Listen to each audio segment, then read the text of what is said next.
the best for last, as you can see, gracing your monitor, his words exactly, the originator of OMG, the specialist of the spicy meatball, the genius of the Goomba Stomp, the one, the only Super Mario. How you doing That's right. tonight?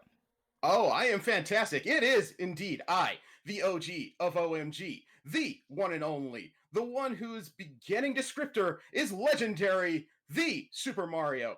But for once, I come to you not as Mario, because this is the story about how all this got a middle aged man named Jeremy into professional wrestling, believe it or not. Yes, I know. You're about indeed. to see something scary. Hang on. Matching Hopefully, the haircuts. shine does not interfere with your monitors. Gee, I like how you visit my barbers. That's pretty cool. Yeah, and also you got the line. This like, dude, Yeah, this I, this I, this I never actually goes saw that. away. Yeah, I saw that like a couple nights ago in the mirror when I was just like, oh my god, I actually have like the old fashioned wrestling cut line, and I've never cut myself. I usually think of like Frankenstein's monster, or because they get the Stitch line. Uh, Yeah, but yes, viewers at home, for those of you who don't know, this is the story about the man behind the character, and how he went on this really wild journey, and part of it was my fault. yeah, and somehow it ended up with me being I like to call myself part timer in professional wrestling. It basically is the most interesting midlife crisis I've ever heard of, and it happens to be mine. And the other thing is, you weren't the instigator, because usually with the midlife crisis, like, oh, I need to do all this stuff. This stuff has been coming to you, and hearing your story, it's like it's less about you wanting to do crazy things, though you were doing crazy things, but more like you're reacting to crazy scenarios and adapting to them and making the most out of it. I that's a fair descriptor. I like to say I'm very self-analytical and self-effacing. You know, I my self-esteem tends to be all over the map. But I realized that somewhere around the age of 40, I started just kind of not doing insane things, but just trying different things that I'd never really done before. And between that and a pathological need to please people, I kept saying yes to different scenarios, which led me down this weird primrose path that eventually led me to how did all this start? Eating an RKO in the middle of a wrestling ring, and it just escalated from that point. Well, I guess before we start your story, what would be like the general Cliff's Notes version of your introduction to everyone? A little bit about you. Okay, so I like to think of myself as relatively usually unusual, be the right way to put it. I'm generally an introvert. Believe it or not, public speaking is what I would consider one of my top three fears, which makes all this even stranger. And I am married, happily married, believe it or not, for 15 years. I have three kids, and I have a relatively unusual family life, but at the same time, I grew up nerdy. Back in the 80s, when nerdy things were still relatively uncool, see Revenge of the Nerds films, I was still reading comic books, watching Japanese cartoons, as everyone else put it, and enjoying things that everyone considered immature. But now all my hobbies, anime, pro wrestling, comic books, they've all had their different points at the zenith of pop culture, and I still don't run around going, "See, I was great." I just kind of want to be. I just want to enjoy my stuff. Would be the right way to put it. I think the major difference now is that the stuff is more plentiful and easier to get your hands on. And You know, I would have, I would say yes up until the beginning of 2020, and the world took a sudden shift. Now a lot of my stuff is rare. I have to be more patient, but it's still there, thankfully. okay, that's a really good point. Sadly, Yeah.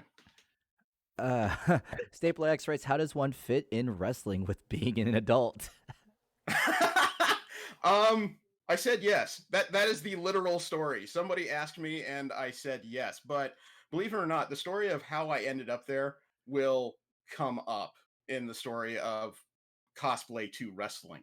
And that's the weirdest part of all this is that I don't think I got in necessarily because of my size or because I understood wrestling at all. I'm like your average fan. I thought I understood a lot until I tried it. But being Super Mario was what led me to a wrestling ring Let's multiple times. let's start at the beginning. Like less so about the Mario character and more about what sparked your love with professional wrestling. Oh, okay. I can tell you not the exact date, but I can tell you it was 1989. I I was was 3 11. years old. Thank you. I was 11 in 1989. Saturday morning cartoons were still a thing. The major networks had programming blocks of cartoons, Fox, ABC, NBC, not CBS. CBS never had cartoons, but um, it was around 10:30. At that point, a lot of channels stopped broadcasting cartoons, and I remember being a kid, flipping channels, trying to find something interesting to watch. And as I was flipping, my ears detected heavy metal music, so I backed up to that channel, and I saw this insanely huge man in day-glow tights, tassels around his arms, and like covering his boots, weird face paint on, screaming while he was running, and he ran all the way down the aisle to this music and then around the ring and then around the ring again. I was trying to figure out how he had that much air in his lungs. Then, while still going full tilt, he slid into the ring, grabbed the ropes, started to shake them. And my introduction to pro wrestling was watching the Ultimate Warrior's entrance on a Saturday morning program and thinking, why does this look as bright as my cartoons? Oh my gosh, Twitch guy Carrie, thank you for the follow. Enjoy the dancing taco and hope you like listening to Mario's story. Enjoy the dancing taco. That sounds so weird. Something just as weird. Fun fact, chat. It was because of Jeremy that helped set up the opportunity that led to my engagement with Jill. So, Oh, congratulations, sir. thank you. I'm sure you were showing off the ring and not telling me what you think of me. So you fell in love with wrestling because it was a giant cartoon, and I guess it was just kind of like a big momentum of that because you seem very well versed in it with the old ECW stuff, and you followed Taz's career a bit. It's kind of weird how an interest in storytelling can build upon other storytelling. I don't remember who it was, but I think it was my wife who I was seeing. She turned out to be an Undertaker fan while Who we were isn't? seeing each I other. mean, who isn't? True enough, but as we were talking, she tells me, you watched the greatest soap opera in the world. And I remember blinking, thinking, I do what? She says, it's true. You're watching a program about all these emotionally broken people from parts unknown and all these strange places getting together. You have estranged twin brothers. You have mysterious deaths. You have people that suddenly turn evil when they grow more facial hair. You have explosions. You have sex scandals. You have beautiful people who seem absolutely brainless sometimes, settling things in the most inane of ways. It is a soap opera, a male focused soap opera. I remember blinking, looking at her, saying, I can't argue that. But it just, when you find out, when you find certain characters in professional wrestling you have an interest in, and this was during a period where the internet was mainly message boards and dial up modems, and that noise would fill your phone lines. And there was so few places to get information, it was very easy to find at the time. And then you find out when you're watching WWF at the time and there's so few places for them to go, you can find an entire wrestler's history. When you start backstopping it and going down the line, then you find out about uh, WCW during its rise, and you find out about ECW when it's coming up, and all these weird independent feds that at this time their best advertising was flyers, fanzines, and the occasional word of mouth. So Or those weird VHSs you'd find in the store, and you go like, "This yeah, isn't Bret." bootlegs. Yeah, this isn't Bret Hart. Yeah. We were talking a little bit before the show, and Hakushi is a perfect example. He had a 3-month run in early 90s WWF, but he was so striking to me and so unusual compared to everybody else, not because he was Japanese, but because of his hyper athletic style. I started to research him, and that's how I came across ECW and a couple of Japanese feds. And that's when I found out pro wrestling isn't just American claptrap, it is a worldwide phenomenon of the weirdest sort. Uh, that's it. Weird. I think weird is the great way. What do you think is the best way to transition here? Your intro to the convention scene, or do we want to go right into Luke Cage, ALA, CWF1? Well, I think carbon dating me is important because, again, my age is a strange factor in this story. I didn't get involved in pro wrestling itself for quite a while. Instead, I got involved in my fandoms, and anime turned out to be a serious part of it. I started doing that in 1992 at the second Anime Expo in Oakland, California. Back when this used to go from Southern California to Northern California and back and forth for about 4 years. Yep, that carbon dating's pretty strong. Isn't it though? But yeah, the Oakland International Hotel. I remember that weekend. It was around the same time as an unfortunate office fire of some sort. But anyway, I followed the Anime Expo for quite a while, and somewhere around 2007, 2008, Anime Los Angeles uh, asked me to become a staffer there.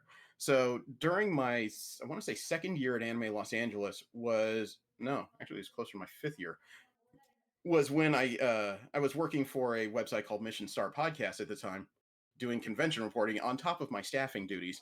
And the head of the website, Anthony, who works for the CWF now, by the way, told me to go check out something that he thought sounded interesting and might also be of my interest, called the Cosplay Wrestling Federation.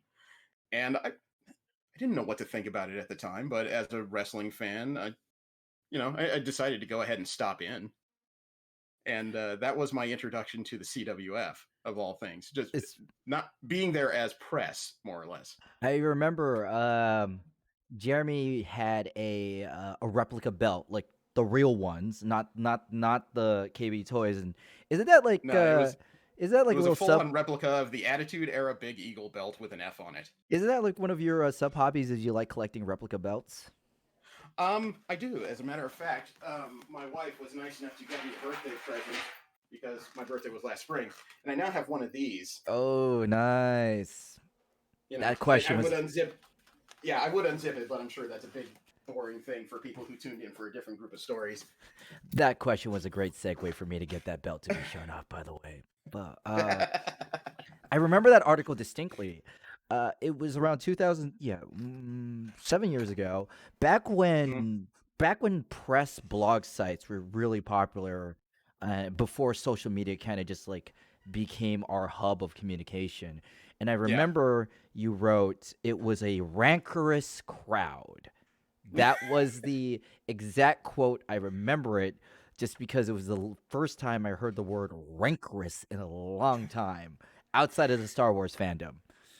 Yeah, I was always that kid in English class who was trying to win Scrabble. But it's it was a case where, even though the CWF is like the air guitar of wrestling, or I was watching people do wrestling style promos as original characters for the most starts, or for the most part, but they had entrances and music a lot like professional wrestlers. And after the second or maybe third entrant, the crowd was on their feet as if Triple H himself was walking down the aisle. It really turned into a wrestling show type of energy.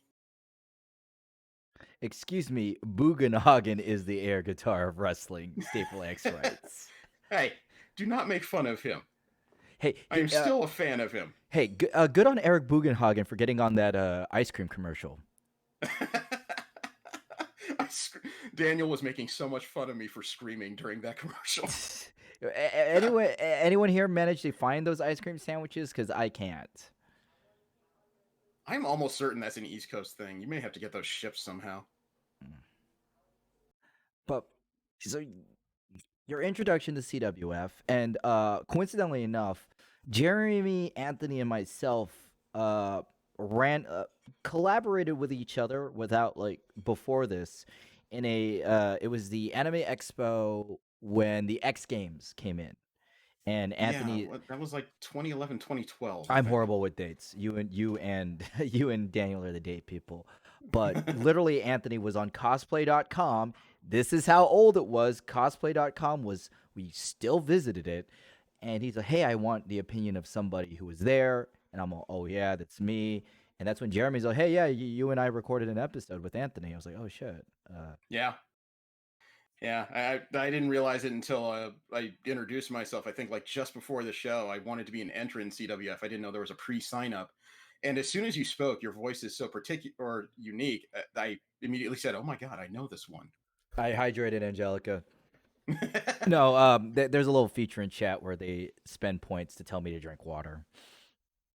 I know Do you have Twitch to is be reminded of this on the constant? Am I going to have to watch no, you? no, you don't need We can set to. up like a giant hamster bottle, like right here. Yeah, I think I just need like a little drip.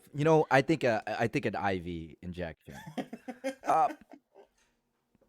Jeremy's introduction to the CWF has been well documented. Hmm. Even his creative process and create actually, uh, let's go ahead and transition to that. We know you came into the CWF after ALA 1, and you had a few stints as Luke Cage, which Yeah. you were pretty which were like really good starter runs. Like I'd say the equivalent of a reoccurring character in NXT, and then Mhm. you stumbled upon Super Mario. Yeah, that was actually another collaborative conversation because at the time for Mission Start, I was doing a convention podcast, and G and a large number of the CWF stars decided or agreed to sit down and be interviewed about the CWF.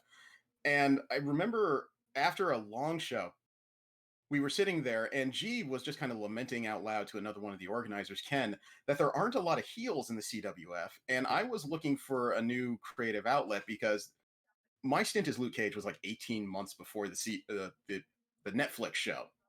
So a lot of people didn't know that character at all at this point. And Their I figured fault. if there yeah, but I figured if there were no heels and I was looking for something new to do, then I can do that. So I started to think through all the characters that people are aware of, general pop culture knowledge of characters people were aware of and respected, but I wouldn't say that people could overall say that they liked them. And for some reason, Super Mario was one of the central things that came to mind. He's one of those characters that everyone's aware of, everyone respects in some way, but he's nowhere near anyone's favorite. So I took that character and I started to cross it with the influence of the Million Dollar Man, Ted DiBiase, and I suddenly came up with this highfalutin champagne glass totem, just really arrogant Super Mario. I think what really helped is Mario, even though he's so ubiquitous to the world, he's almost a blank slate personality wise. He is. He has the few bits of dialogue I've ever heard about him are always happy and peppy, but those sentences are always so short. And then anytime there's dialogue, you hear these kind of falsetto squeaks, but no real dialogue.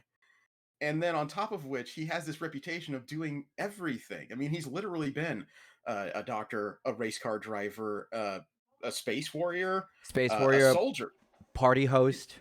He's been a soldier, believe it or not, in like some lesser known games. So he's had all these weird jobs that he technically excels at because the games have been finished, but he's somehow not a braggart. So I just kind of went the other way with it. Whose idea was it to bedazzle the blazer? I picked up the blazer as part of I am the expensive version of Mario. It was my wife who actually glued the giant mushroom on the back of my first blazer. She said she could trick it out. I didn't ask. And then I think like the day before I was debuting this character at Fanime, no, the day before I left for Fanime, I got like an express mail package with the blazer just kind of hastily folded up and thrown in there. And when I took it out, I remember everybody else I was sharing a room with going, "What are you doing with that?" By the way, I wanted to highlight this comment. Go Kart Farley's writes, Luke Cage is the best superhero. He's just a dude in a yellow shirt, but he's always OP in the video games. Amen. I love how He's OP in the comics too. If you I ever love see, how Luke Cage's main gimmick is he don't die. He punches hard and he that's it. He punches hard and he don't die. yeah, I mean, I like Cage because he is the non-superhero. He doesn't deal with code names. He doesn't deal with tights or capes or anything like that. He is a guy who got dressed that morning, happens to be superpowered, and is kind enough to stand in the way of people being hurt. But no, the Mario character took on a life of its own because the first couple shows were rough. I was trying an affected accent. I was trying to be highfalutin, and I'm not terribly good at Italian accents. I'm not even sure I could replicate one to save my life. It was On top, it was I know you listed Santino Morella as a vocal inspiration. And I think after like 3 sentences, it went away. It stayed through the show. I noticed that on the playback, but at the show afterwards, I just flattened it out a little bit more, and people started to resonate with it in a weird way. I wasn't winning shows, but I always seemed to be somewhere in the semifinals as people were just kind of screaming more for that. And that was the part I couldn't understand. The more I insulted people, the more the crowd started to gravitate in my direction. I couldn't really fathom how that worked.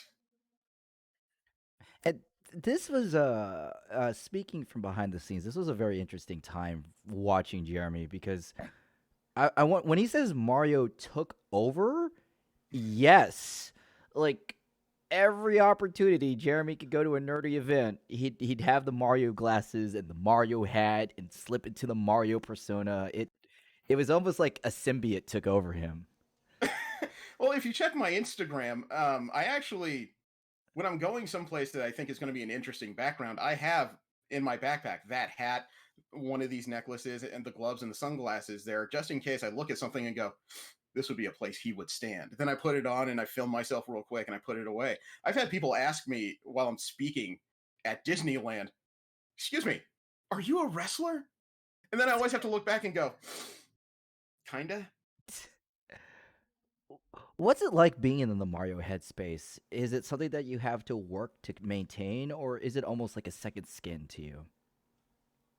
It's once it evolved into a place I was comfortable, it was a little too easy because something that I don't think a lot of people understand is that I work very hard day to day to not insult people. I generally I know I look like Thug Number Three in a Seagal film. I look like that guy that's thrown upside down in a trash can, landed on his head, and is somehow knocked out for the rest of the Nah, evening. nah, nah. Give yourself credit. You're the guy where after Seagal beats up all the little dudes, you're the dude who gets the close up with the and then I maybe you'll like toss the hero one time and then you'll go through the window. I really never saw myself as that, but because of the way I look, I generally try and approach a lot of people very gently.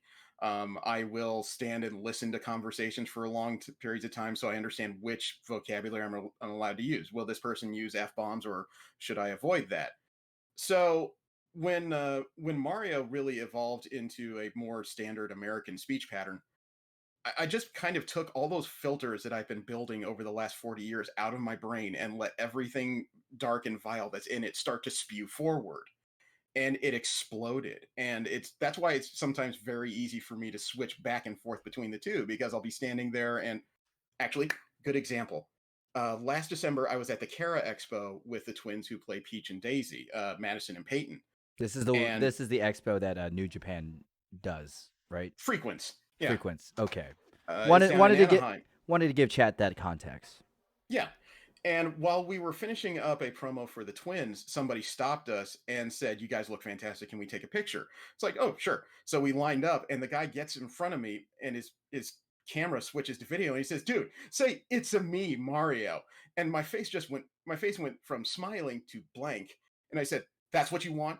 You want me to say it's me, Mario? No, no, no. You want that? You go fire up your Switch, play Mario Kart, and you can enjoy it all day long. No, I am the OG of OMG. I am the one and only. I am one of the greatest superstars the CWF has ever produced. I am Mario." And the guy was just, his face went from smiles to shock to smiles to shocked. He didn't know how to respond. And I remember the twins were like slowly siding away from me like I was going to explode.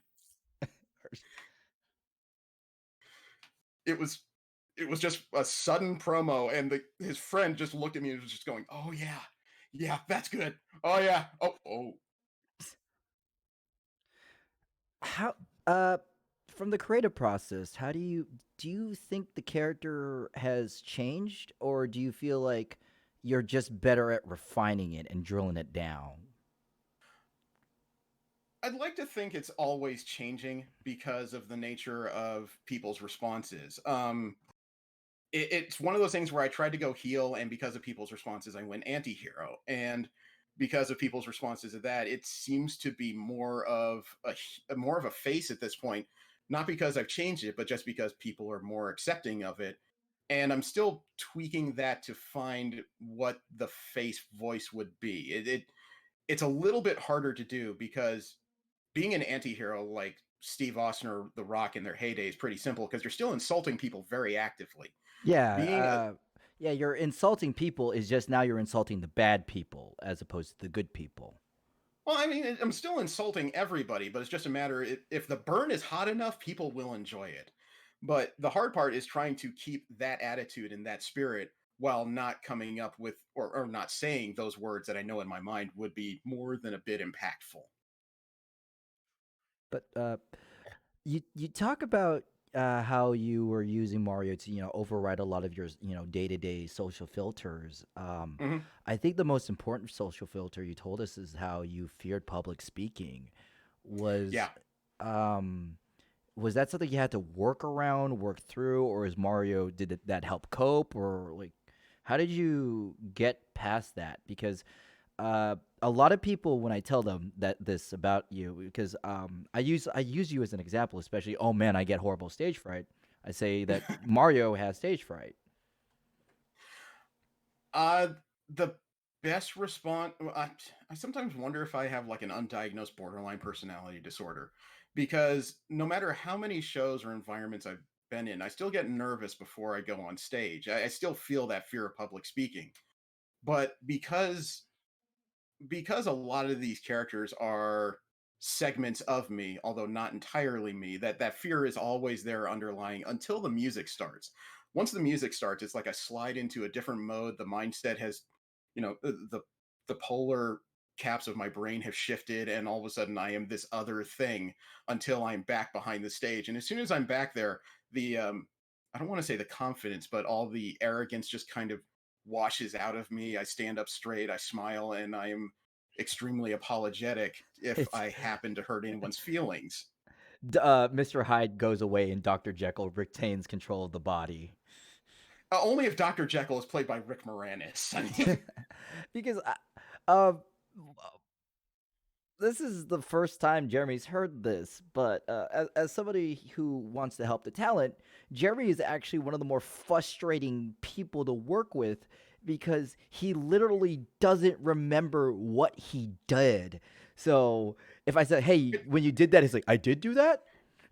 I do now. It took about 2.5 years before my conscious brain actually locked into what I was doing on stage. I would literally come off stage and people are screaming. They're chanting Mario or Spicy Meatballs or something. And the first person that I come into generally says, "Dude, that was amazing. Great.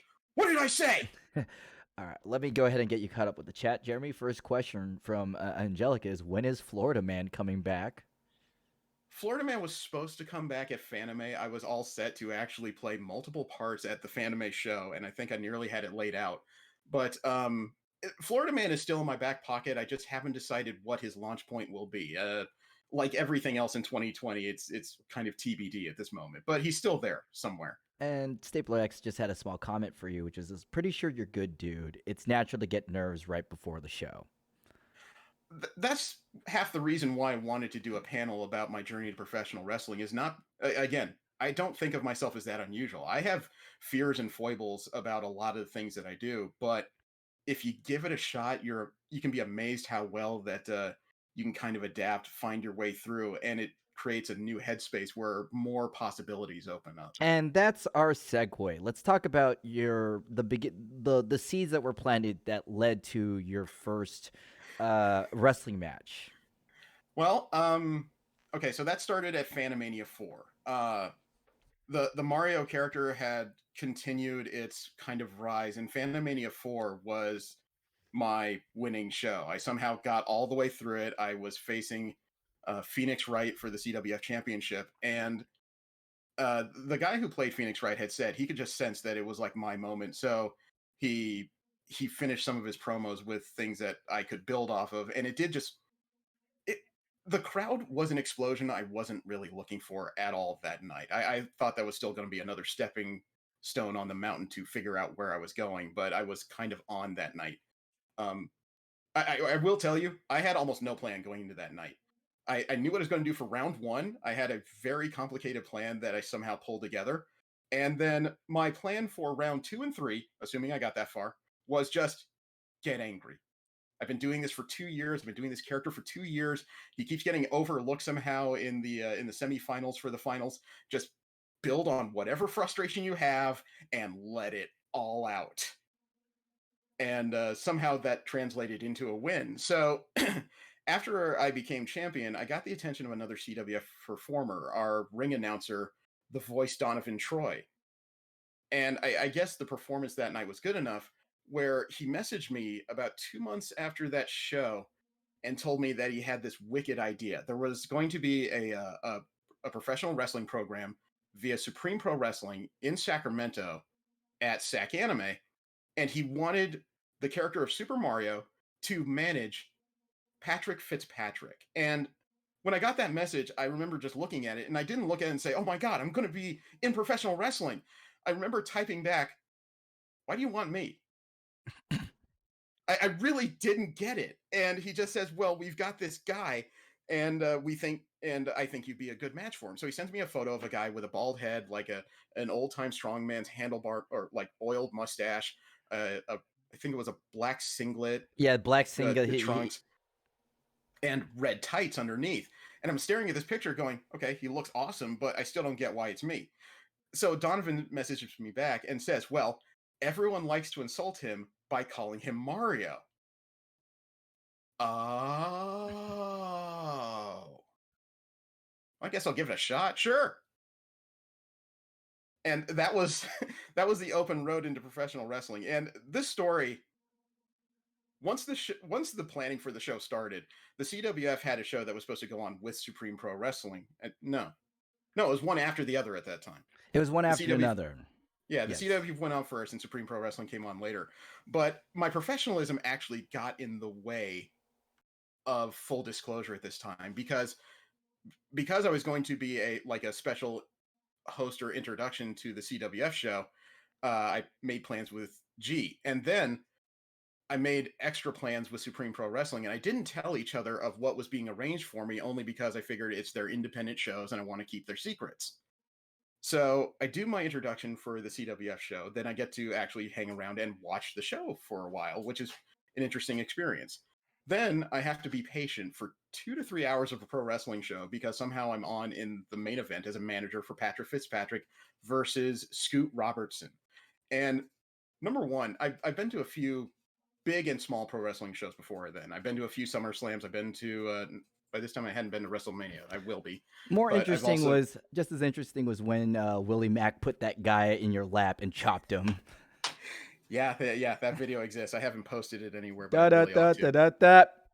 Smack. Um, but that's actually part of the story later.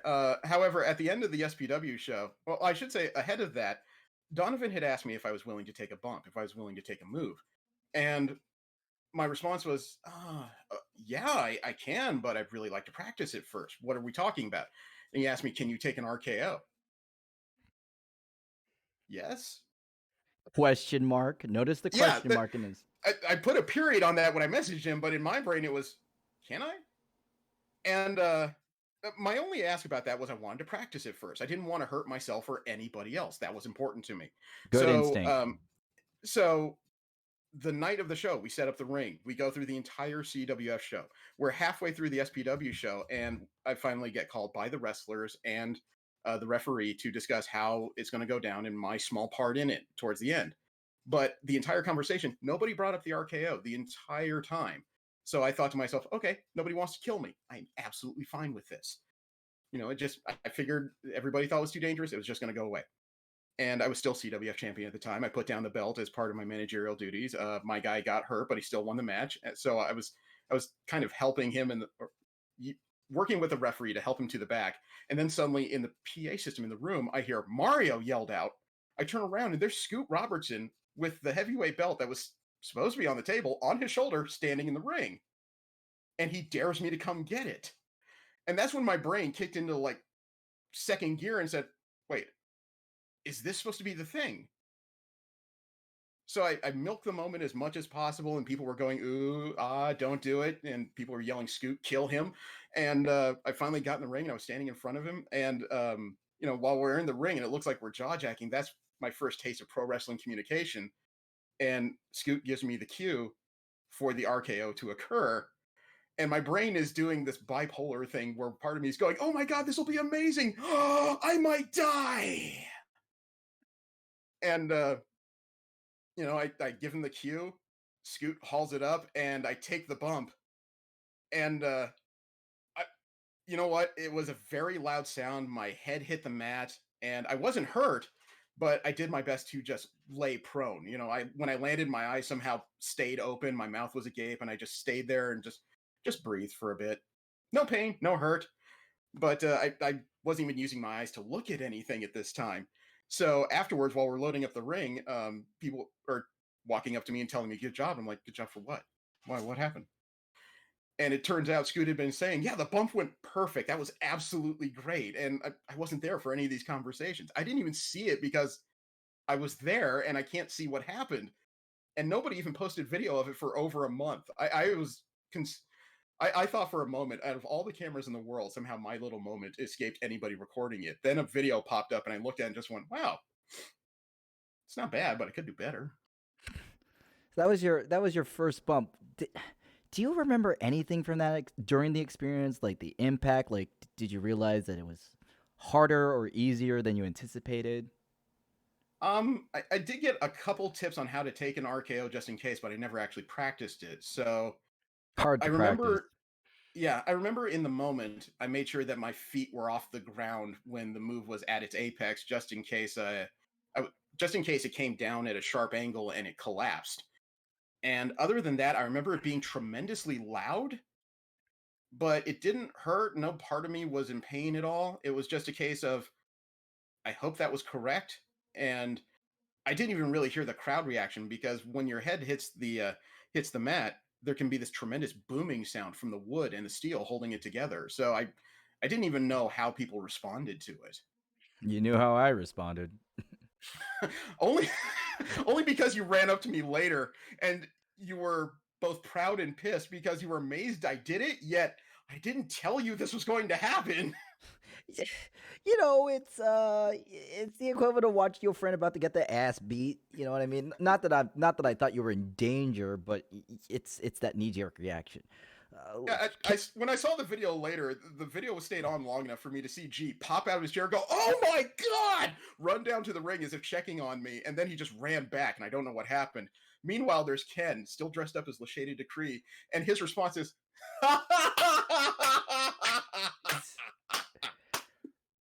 And that cutter pretty much started the whole program with you and Scoot, right? it led to it by accident. I had another managerial gig in between where it was Patrick Fitzpatrick versus Shotzi Blackheart. And I ate a stunner at that one, but I messed up the bump because instead of staying standing, I fell forward with it. Thankfully, it didn't hurt, and she was a big champ about it. I But after remember that, I remember you sharing that photo when Shotzi debuted on NXT. You're like, yeah, yo, good girl, good job, Shotzi. Here's me eating your stunner shittily. yeah. Heather Lee Photography thankfully took a photo of basically mid move. I mean, it looks like both Shotzi and I are floating above the mat. And I remember like posting that from my workplace cubicle at the law firm I work at. Somebody appeared over my shoulder. Dude, I thought that was a photo from a video game. What is this?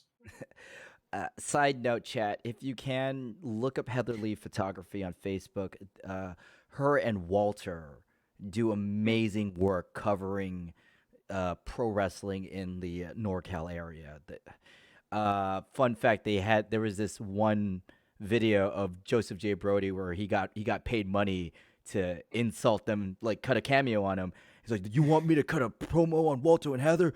Well, the first thing I'm going to tell you, there's no amount of money in the world that you could pay me to badmouth those two people." It was fantastic. Yeah, But they do great work. yeah, but after those two appearances, I still communicated with Donovan Troy, and he told me he was going to be in Southern California for Maverick Pro Wrestling, as just as a personality and general manager. And I wanted to meet him for just to say hi and get some food, but I still ended up going to the show. And for some reason, I got dressed all the way up because, again, my character had like a social life of some sort on social media, so I just wanted to appear places. It, But and G you is never correct. know. You Yeah, never know. and I was there with Matthew, who plays Luigi now in the CWF, and a couple other people. But while we were at the show, it was Willie Mack versus Chris Bay, and both of whom are on Impact right now. And in the middle of it, Chris Bay is thrown out of the ring and it pretty much lands like right in front of me while I'm using my cell phone. And he says something that I didn't quite make out, but Willie Mack comes out, picks him up, puts him in my lap, and my hands just my first instinct was actually keep your hands up because you don't want to pretend you're anywhere near this. But somehow I kept my phone focused on the action. Willie Mack sets him up for one of his patented you know, knife edge chops, and those things are loud. And when he did it, it made this huge cracking sound. And Chris Bay, of course, sold it. You know, he crumpled out of my lap. But for some reason, I improved. And right after he fell on my lap, I was sitting there in my chair going, "Oh God, it went through! Oh, oh God!" And people were laughing, and I kept going until the whole thing rolled away from me. To which point I'm laughing. And then I look up, and there's Donovan Troy at the other end of the room, pointing and laughing at me, which is just kind of yeah. And then my phone goes off and I look at it and there's Donovan Troy laughing at me in text. I've never been laughed at two different ways by one person before at the same time. So after the show, we go to a restaurant, we get dinner, and Donovan Troy, while I've got a salad, just says, you've appeared twice in pro wrestling rings as a manager. Yeah, that's true. I don't think those crowds could dislike you any more right now than they do at this moment. Yeah, I guess that's true. You should get in the ring. What? And that was the proposal. He wanted to put me in the ring for some ungodly reason. And I didn't say yes right away because, again, I'm married. I have to answer to somebody. And Good job. While it was midnight on a Friday, and I'm driving home, and my wife just happened to post on her Facebook page while I was driving. So I used a speakerphone. I called her up, and I just told her, the insanest things happened.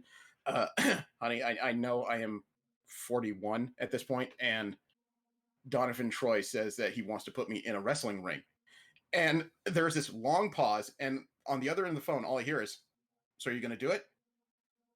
Honey, I don't think you understand how our relationship works. I get involved in ridiculous things, and you're supposed to talk me out of them. Oh, I'm sorry. I must have not gotten that memo. So are you going to do it? Are you trying to get me to do something incredibly stupid and irresponsible and take zero responsibility for my actions? That sounds like what a smart person would do. So are you going to do it? I guess I'm out of excuses now. So I texted Donovan the following morning and said, "Yeah, I mean, if it clears, I guess I'll do it."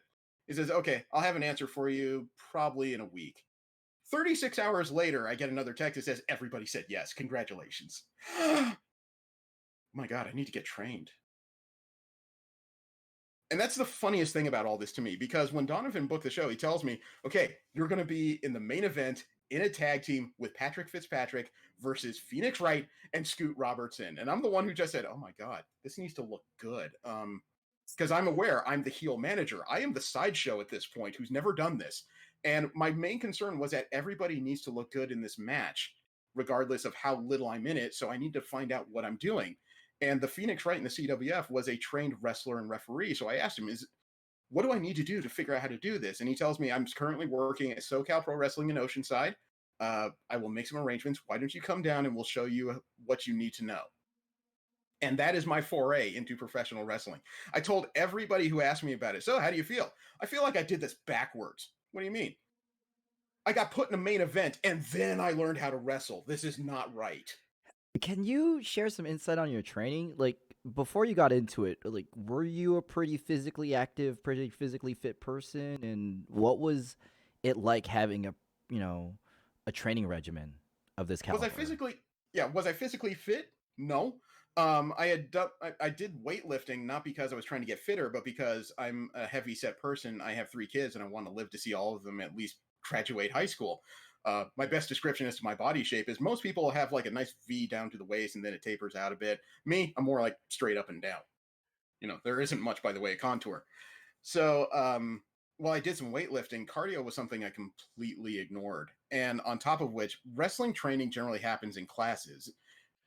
Under less pandemic-y circumstances, you have a number of people who are being trained by 2 or 3 individuals, so everybody gets to take a turn.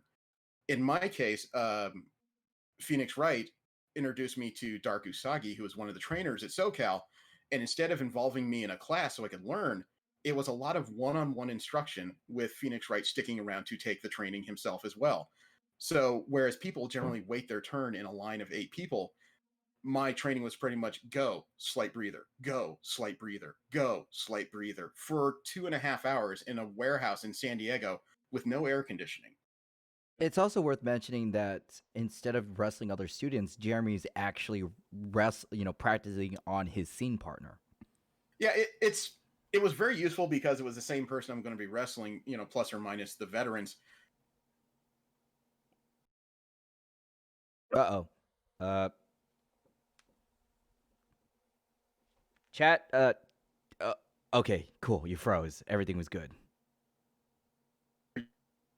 Uh-oh, connection issues. Don't worry, chat. You okay? Yeah. Oh, it's me. It's me with the connection issues. Yeah, I'm fine. Okay. So yeah, I was learning the list of moves I would need to get through the night. We would focus on doing those well. On top of which, I got some cardio training and a lot of basic role instructions and how to take moves and how to deliver certain moves.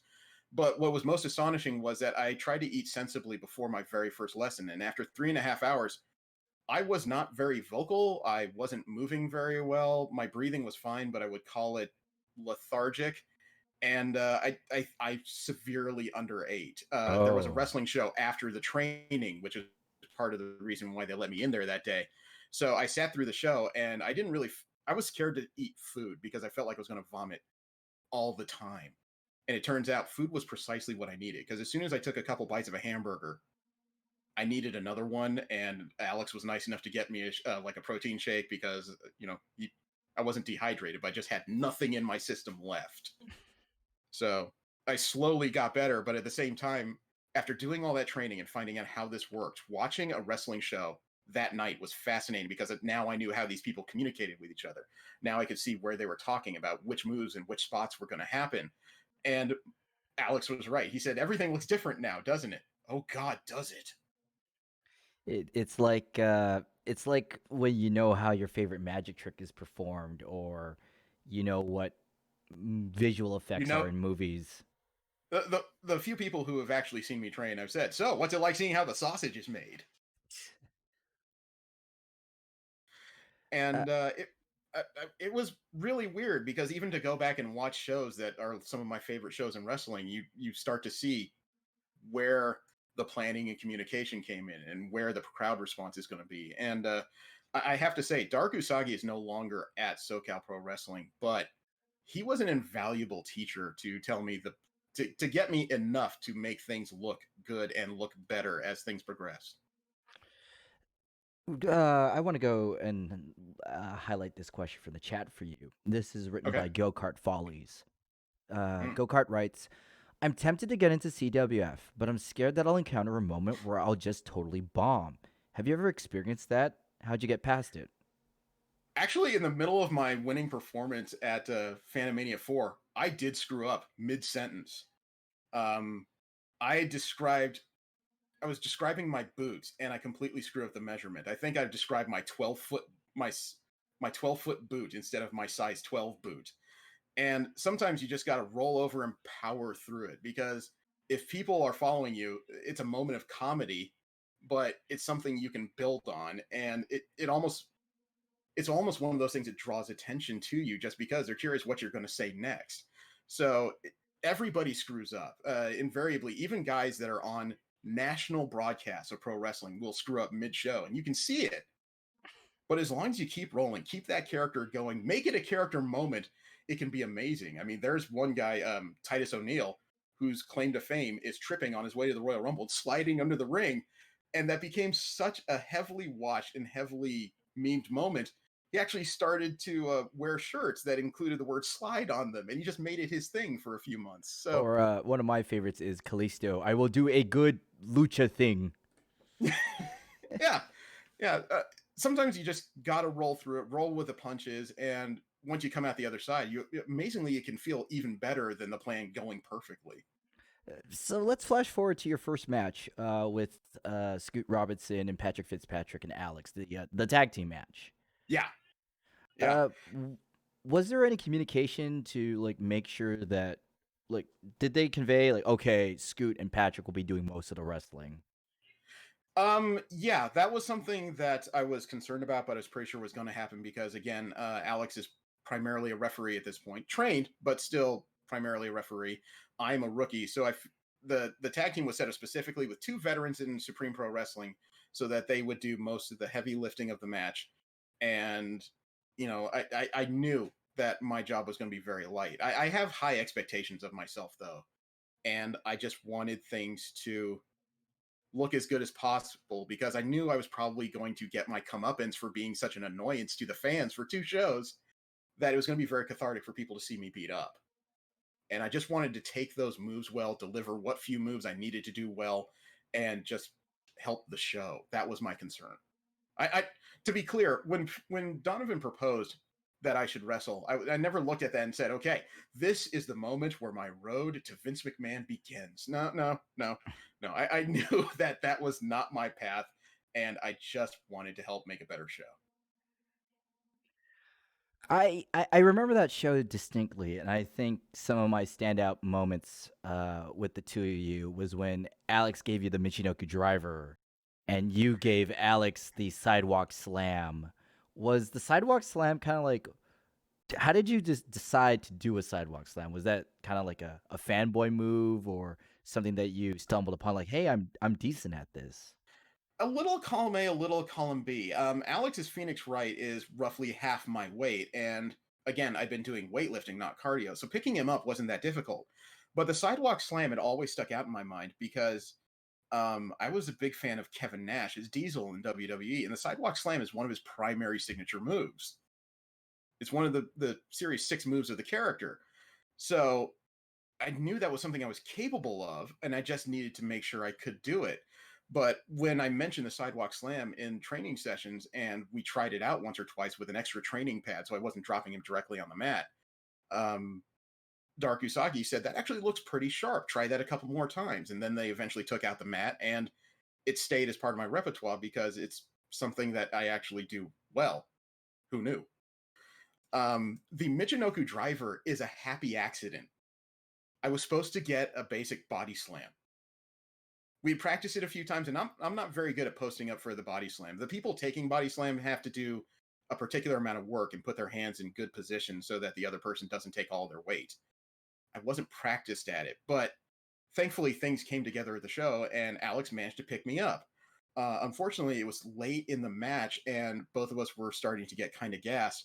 And while he had me up, I remember screaming like a lunatic, just doing a character moment, and I got slammed down. I didn't know at that point that one of Alex's legs gave out, so it went from body slam into an emergency Michinoku driver. Oh, it was supposed to be a scoop slam. It was just supposed to be a basic scoop slam, and I didn't know that Alex went down with it. I just took the bump and went, oh, and I'm staring at the lights, just going, what's the next part of this? I didn't know he went down with me. Wasn't this also the same match that you gave Scoot Robinson the receipt for the cutter? I yeah, I believe it. I believe it I, was. I I, I believe I do delivered remember. the I do cutter. distinctly remember you RKO'd Scoot Robinson. Yeah, yeah, it was. And although that wasn't the finish to the match, it was It it was a bunch wasn't. of it was a bunch of furious stuff. I think actually after the Michinoku driver was when both Scoot and Alex went, or Scoot and Phoenix went up on opposite turnbuckles and delivered a double splash on me, and Yeah, that was the finish of the you match. got Uso'd.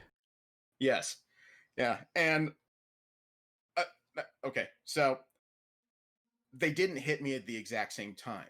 I did something I noticed on TV where I put my shoulders up and I rolled my biceps over so I didn't take the full impact across my chest.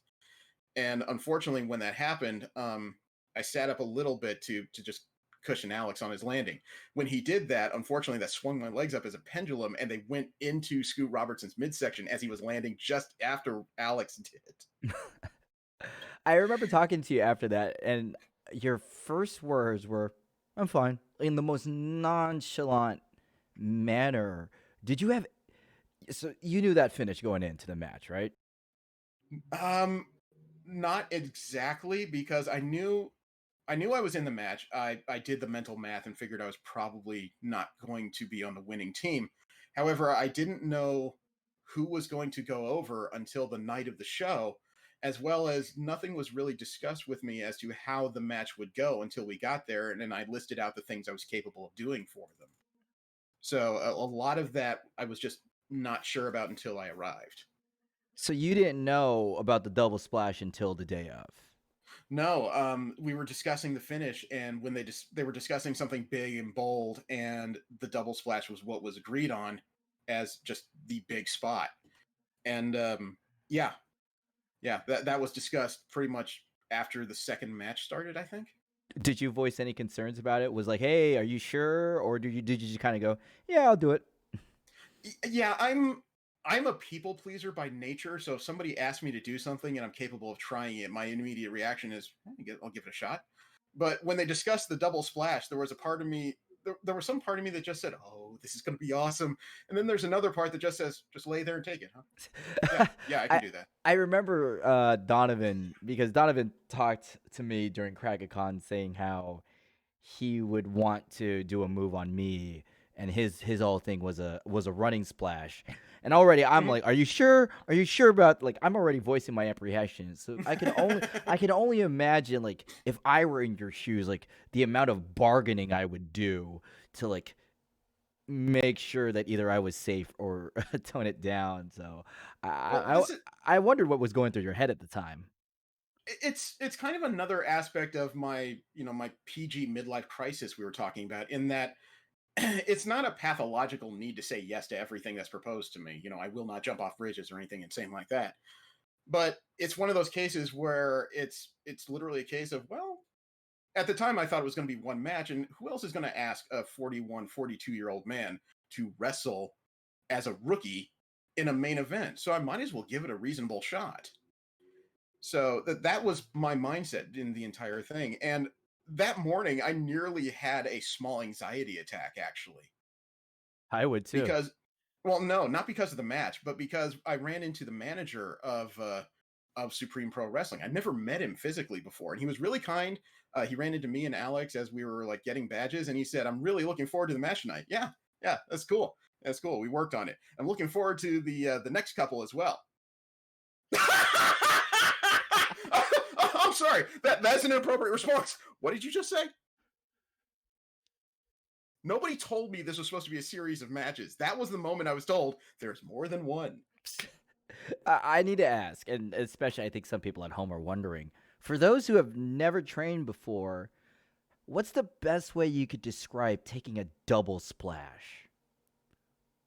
Um, it was That's an interesting question because I've never actually tried to break it down.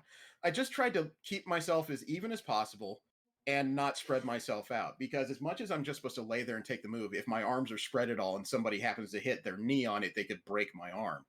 So I just tried to keep my limbs together and close to the body so that they had an easy landing spot.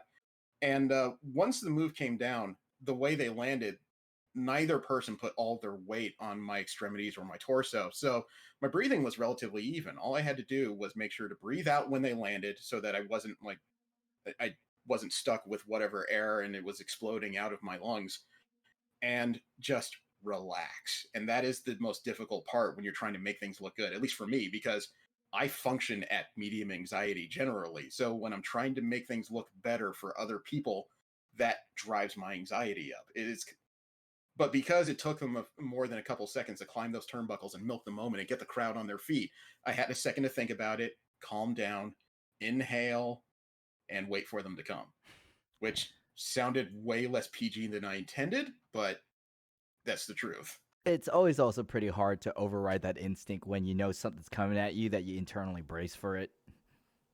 Yeah, it was kind of, because of the character moments. I knew I was going to be losing, and I knew that I wasn't supposed to fight back. So it was much easier to just kind of ignore everything going on and run it sequentially from moments that are supposed to happen. This is the moment where I'm supposed to lay there. The next moment is where I'm supposed to get hit. The next moment where I'm supposed to get rolled up, and then all I have to do is wait and sell myself to the back curtain. And when I say sell, I mean be hurt, pretend to be hurt until I got backstage, and then I could be myself again. Yeah, I gotta admit that was a match to remember, and I'm really happy. A lot of us, I know that's. I think Stapler X. Did you watch that live? Because I know I watched it live, and I think it If was I great. if I can just say, I'm terrible about watching myself. Every time I try, it takes 2 or 3 tries to get through any one of my performances, be it CWF or wrestling, because I'm that person looking at it going, God, what a dope. If you could go back and do it again, what would you change? Um, Honestly, not much. The match was built in such a way that it handled my deficiencies at the time very well. If there was anything I change, it wouldn't be the moves. It because I am so new at all this. I'm so busy thinking about uh, this segment leading to this segment leading to this segment. I'm not spending enough time being a character in the middle of it all. There were a few moments Ah, where I could have been louder or braggadocious or played with the crowd a bit, but I got kind of lost just keeping the sequence of events in my head. so the next match for you was the singles match with Alex. Yes. Yeah. Wh- Like what? oh no, I was just wondering. That well, you were about to go. Well, I got together with Alex and Dark Usagi at SoCal Pro Wrestling for additional training because uh there was no safety net. There were no veterans in the ring. It was just going to be he and I, as far as I knew. Later on, I would find out that the vets were going to act in a managerial capacity for that match. But I was concerned because, again, I am a large individual who wasn't doing cardio on the regular up until after I knew that it was going to be a singles match. So I was really concerned about trying to keep up with Alex, who himself is a very fit individual. He is. And and I didn't know how long the match was going to be, but again, I have high standards for what I do. Not that everybody should look at me and go, "That's perfect," but I want people to I want people to say that's a believable match by the end. So I really tried to focus in and learn some new skills and a few new moves so that we could bring something new to the match other than just replay what our segment was from the tag match. I And mm, what really surprised me was this is especially coming from someone who watched a lot of early NXT and indie matches that you and Alex didn't do the typical punch match. It wasn't punches, stomps in the corner, chokes on the rope. Like you guys did actual moves.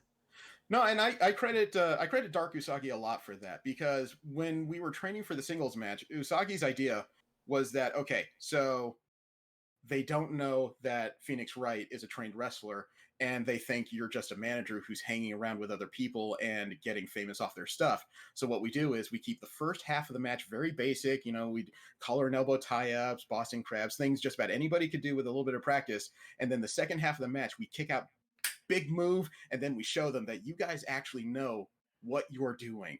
And it even though it was late and the crowd wasn't as big as I was hoping for at the end, I think the people that stayed were impressed because the second half of the match, it really did have some good spots in it that shocked some people. Uh, what made you want to accept the second match? Because coming from it from the midlife crisis framework, you could have easily said, you know what, I had my moment. That's good. I'm gonna call home, call it a day. Be take the money and run. Uh, it was a challenge basically, and I don't mean somebody threw down the gauntlet and said, "I bet you can't do this." It was a case where when I found out it was going to be a singles match and a series of three, I had to ask myself, am I capable of doing this? Well, I'm not going to find out if I say no. So I talked to my wife real quick, and she understood that there was going to be more matches, and her only ask was, please don't end up paralyzed. So that made it even more important to get more training, try to do this properly, learn what I have to do so that I not only have a good match, I have a clean match. And my only disappointment with the second match was that even though my cardio was better, it still started to fail me towards the end of that second match. I wasn't quite as crisp as I would have liked to have been, but still got through it.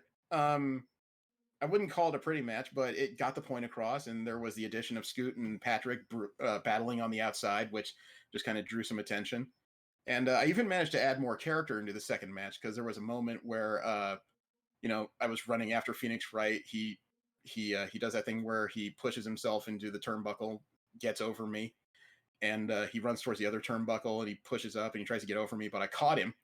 And then I'm walking around and I've got Phoenix Wright, but I noticed a Phoenix Wright cosplayer, not the character, but another character from it at at the front row. So while I'm carrying around, I remember looking down and going, saying, "Is this yours? You want this back? You want it back? Ah, too bad." What do you? I know. It feels almost redundant. I keep asking just like my side of the conversations. This conversation. No, it's It's fine. I mean, questions. for those that don't know, G has never really asked me a lot about what goes on because G is himself very busy, and I'm one of those people that I don't go around going, "Hey, do you want to hear about how I'm a wrestler? Hey, do you want to hear how I'm a wrestler?" No, I'm the first person that'll tell you, even though people disagree with me. I don't consider myself a professional wrestler. I would consider myself a hobbyist. I'm in the ring at best 2 to 3 times a year if people are nice enough to ask me. I'm not self promoting. I'm not going to other feds going, "Hey, you want my skills?" Sign me up, baby. No, I am honored that SoCal trained me. I'm honored that Supreme and East Bay Pro have allowed me to do what bits I do, and I consider it another part of my journey through life. Not that it's going to change my life, but that is something interesting. It's I get to find out how all this works, and it's something I get to look at my kids and say very honestly, your dad was crazy enough to try that. What were there any challenges that you didn't anticipate? Like one would go, okay, cardio, soreness, workout, but was like when you actually wrestled, was there something that you went, wow, this is something I didn't plan for that sucks? Yeah, rolling. Rolling is a surprisingly basic part of professional wrestling. If you can roll right, you can do a lot more than you can anticipate.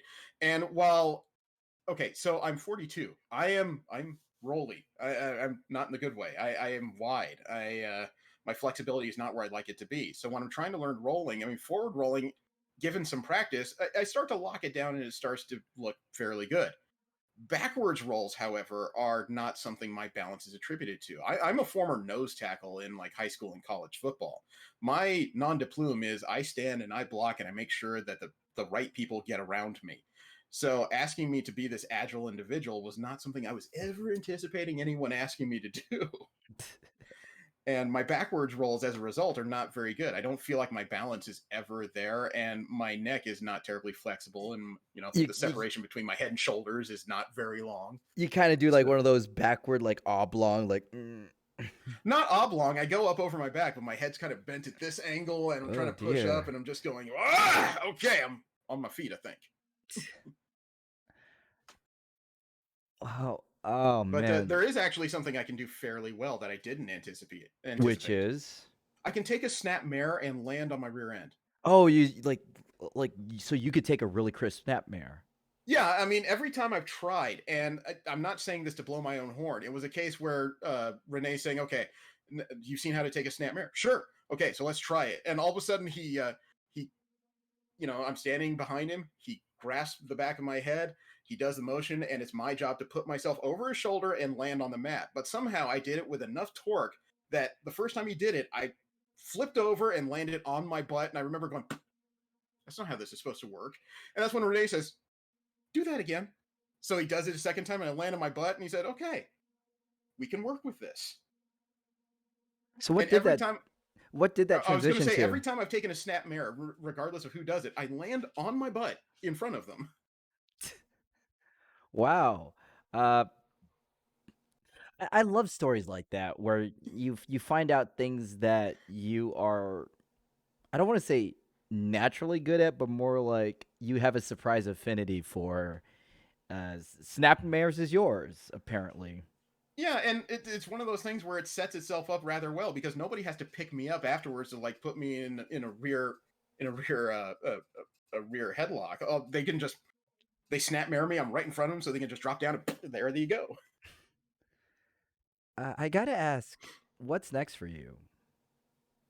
I still there's a proposed match between myself and the current CWF champion Skeletor as a one-on-one match, and I won't talk about the stipulations because that was supposed to be a surprise in other promos. But because of the pandemic in 2020, don't forget that. I see you doing that.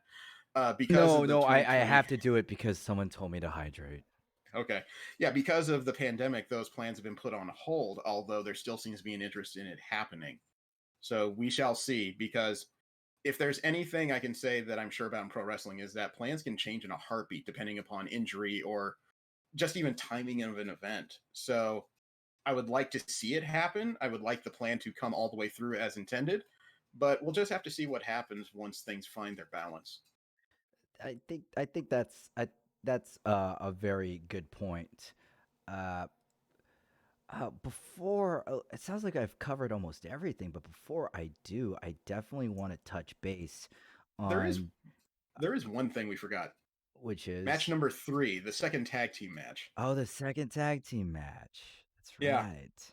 yeah, that was actually the best match I've had so far. It actually felt like a full-blown wrestling match, and not only that, but the CWF performers Peyton, Madison, and Matt, who play Peach, Daisy, and Luigi respectively, got involved in that, and that wasn't part of the plan. Before the third match happened, they had asked me if they could be these characters and be part of a stable. I'm like, cool, I'm part of a stable. This is awesome. And well, CWF stable anyway. And when I mentioned to Donovan that these people exist and they're coming to Sac Anime, he said, "Great, maybe we'll figure out how to work them in the show." But when they arrived, Matt introduces himself and mentions to Donovan that he's gotten some training while he was living in North Carolina. And Donovan apparently said, "Oh, have you? Let me introduce you to the managers." And then suddenly, all three characters were worked into the fabric of the match, which was amazing in and of itself. Yeah, I remember Alex doing that spot where pretty much Peach and Daisy red rover him. Yeah, yeah. That was one of those things that was strangely added as we were talking about the fabric of the match, and everybody, it turns out, had their own moments. And Alex and I brawled, and Scoot and Pat brawled, and I took my first. I took as a bump my first suicide dive. I didn't do the dive, but I ate part of one as Scoot Robertson landed on the crowd of us outside the ring. So that was another case where somebody's discussing it and said, "So I'm going to suicide dive on top of everybody. You good with that?" I How, guess. how much of Scoot Robinson did you get, or were you just kind of the outside guy who was like, "Ugh." I was more or less on the outside, not because I tried not to take the bump, but it's just kind of where he placed himself. But I still had to throw myself and make sure that the bump landed. So I was part of the outer edge of it, and I just kind of spun myself out and hit the ground. It's I always like to hear stories about that. Now Yeah. since we're I, talking about what's next, uh, I do want for a little bit want to talk about what is, lack of a better term, your most successful recent endeavor, which is Super Mario TikTok star. oh, I was going through the list of stuff, and as soon as you said successful, have I ever been successful? Yeah, because right here, chat. This is Mario's TikTok page, the one and only Mario. 40 48,000.3K likes with Yeah. one of the videos at 202K views with another one at 12.6. Yeah, and I credit the twins, Peyton and Madison, for introducing me to TikTok. And we got together, rented an Airbnb recently, and did a few TikTok videos. In the midst of it all, we did a skit that I was planning on putting on like Instagram or Facebook, but for some reason, after I was done with them on TikTok, I'm just like, well, I'll just throw this up, and I threw it up on a Saturday, drove home, and by Sunday, it had already gotten like 25,000 views over the course of 24 hours. So this is amazing. I've never seen anything like this. And even the twins are going, yeah, neither have we. What pushed you to start it? What, doing TikTok? Same reason as doing other social media as Mario. I am a very complicated thinker, and that's not braggadocious. I know my brain is overactive. Hmm. But I figured if Mario is going to be a three-dimensional character, he has to have something similar to a three-dimensional life. And I don't mean you watch him walk into the kitchen and like slap Peach on the butt as he's going to get morning coffee. It's something similar to what you see in like NXT or Impact. These characters often do things with, or they have vignettes and promos where they have something of a social life. So I figured Mario must have some part of that as well, which means in the current era, he'd have some type of social media. So I do stuff that's, I don't want to say unrelated to anything else I do. It's just another chance to be in character, figure out where this could lead, and just try to be something different. Yeah, because I saw you were doing a spin-offs of the No Rush challenge where you would do the like the normal clothes to Mario get up, the glow up Mhm. challenge, and it really seemed like this was kind of like not from Mario's perspective, but from your perspective, it had this kind of, well, I'm here, I might as well try it. I got time. It's it's another case where if I don't try, I'll never know where it could lead. And TikTok, when I was first introduced to it, was well before the twins showed me how to work it, but it always seemed a bit, I don't want to say hard to get into, it just didn't seem quite like my thing. People were doing more pantomiming than sharing personal moments and creating these weird little skits. And then there was original characters. And the more I delved through TikTok, the more original characters I saw. And I thought, well, Mario's not an original character, but he's definitely an original something. So maybe we'll just see how he relates to it all. And the first few vids I did, they were humble. You know, the best one I had was the the the brush challenge where it had like 1,000 views, and I did 4 or 5 videos that had a few hundred. And I am not an attractive 20-something female, so I thought that sounds pretty good for me. And then we posted this skit that we did from our social media like filming day, and I still don't know why there's over 200,000 views on it. It is just kind of in this weird point where I guess I hit the right combination of hashtags combined with it being just this original mini skit that people liked it, shared it, and it just ballooned into its own thing.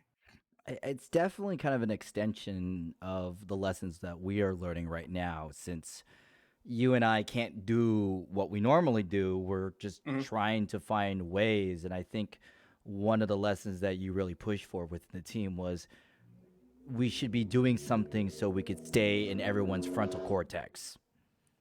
I, I mean, even if shows were still going on, I would argue we still need to do that, not because we have to be social media mavens or it's going to make people famous, but it's another chance to try to extend our characters in ways off the stage.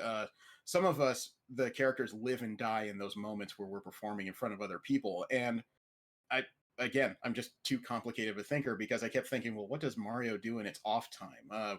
What kind of people would he be running into? What kind of places would he go to? And social media is a good chance to stretch those legs and like try to plan. I live in Los Angeles, so can I plan part of my day around what would Mario do? And it just kind of creates extra pathways for the character to walk without. I don't want to say the constraints of pro wrestling or the CWF, but just kind of live a life, which expands the possibilities on the stage because now I get to say that not only is Mario a former CWF champion, not only is Mario a future CWF champion, but Mario is the most famous member of the CWF in all of social media. It definitely reminds me of the older vignettes, especially like the old Mr. Perfect vignettes, where a wrestler would just do something that's not wrestling related, like how Ricky the Dragon Steamboat would meditate, or Mm-hmm. yeah. Yeah, I'm always yeah, a big fan of that because it definitely seems, especially with WWE, that in modern wrestling, it's like the wrestlers only exist backstage in their wrestling gear and don't even know each other outside of their opponents.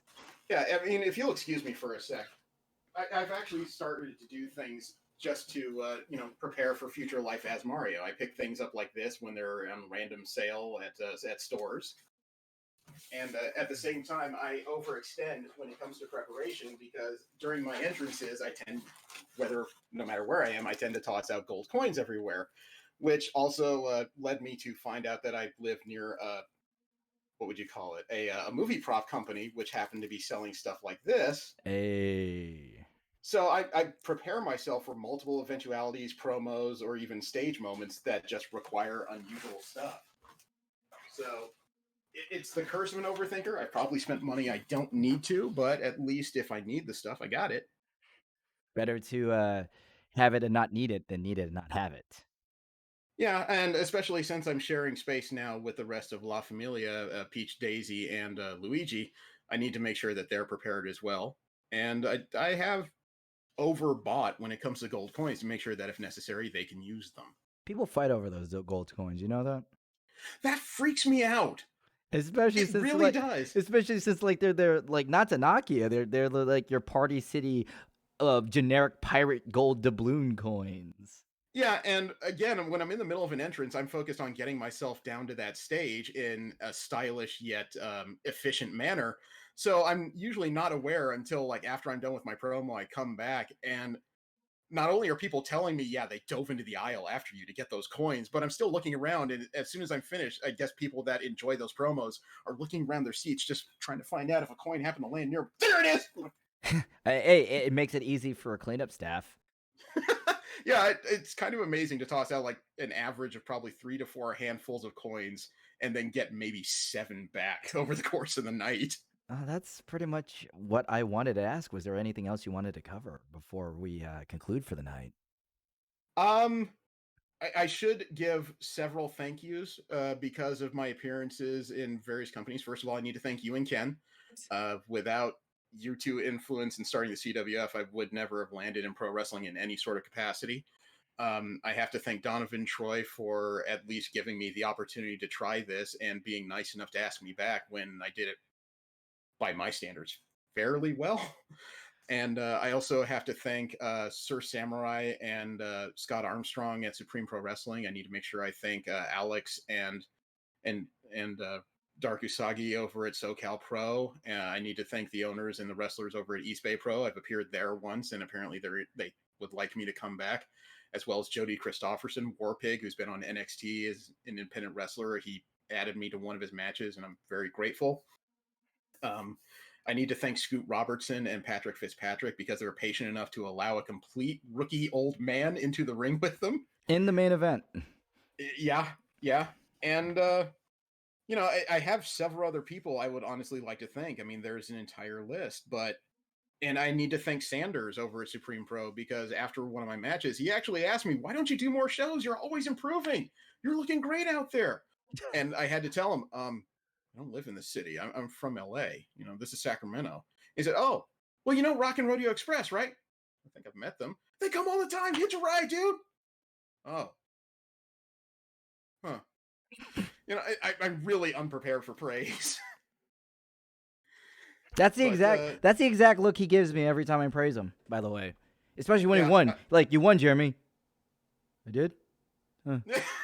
yeah, I as much as I'm always looking to do things well, when people give me any sort of praise, I'm always kind of deer in headlights, like, wow, that should not have happened. So it makes it even harder to be Mario sometimes. But we're about to close it up. If there's any last minute questions for Jeremy, please type it out and ask him.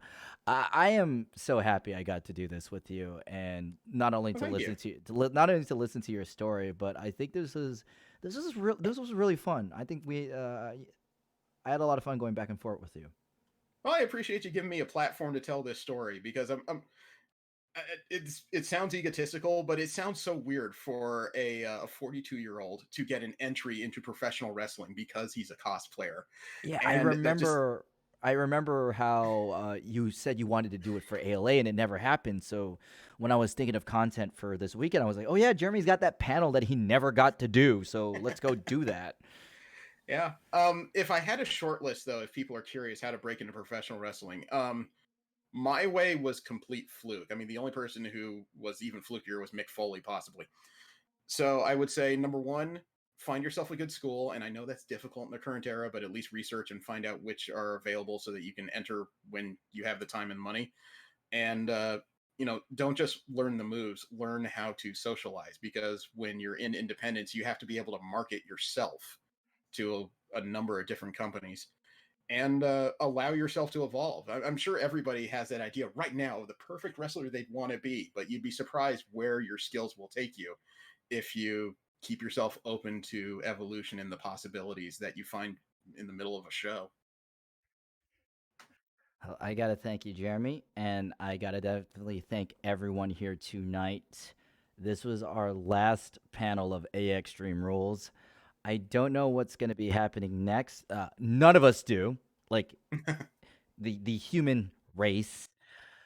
But No, I I'm mean we're starting to find out that the late fall conventions are coming off the calendar for 2020. but I definitely want to thank everybody who has spent time here for the past 3 days. It was quite the amazing bit. Now, before you leave, I we're going to end this stream, but I'm gonna go ahead and I'm gonna raid Lamar's channel. If you don't know Ooh. Lamar is the con guy. He does amazing things. He helped organize the Otaku comedy debates, and he doesn't know we're coming. And that dude busts his ass for everyone. So He does. He's a very active conventioneer and stand-up comedian. and I he'll love that phrase that we're going to raid their channel because that makes it sound like DX driving the jeep right yeah, down to the arena where and WCW is. and Lamar always has the Lamar face, which is he does that right. Yeah, his head just kind of ticks back and So, forth, and you're not quite sure where he's going to he's look like, next. damn. As a matter of fact, as a thank you for all this, I got a couple TikToks that I've been saving for posting. I think I'm going to put one up right now. Oh shoot! So please, if you can, make sure you follow Mario on social media, especially his TikTok, because that's where all his super fresh, dope content is. But we're gonna go ahead and pop Lamar a visit. He's doing some silly stuff. I want to thank everybody here. Thank you, Jeremy, and we'll see you next time. Thanks, everybody. Stay safe.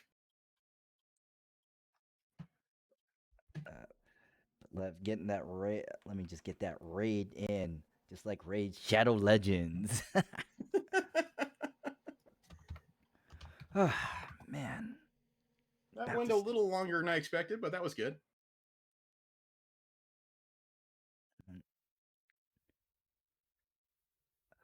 Okay, we're off. Thanks, man. Okay.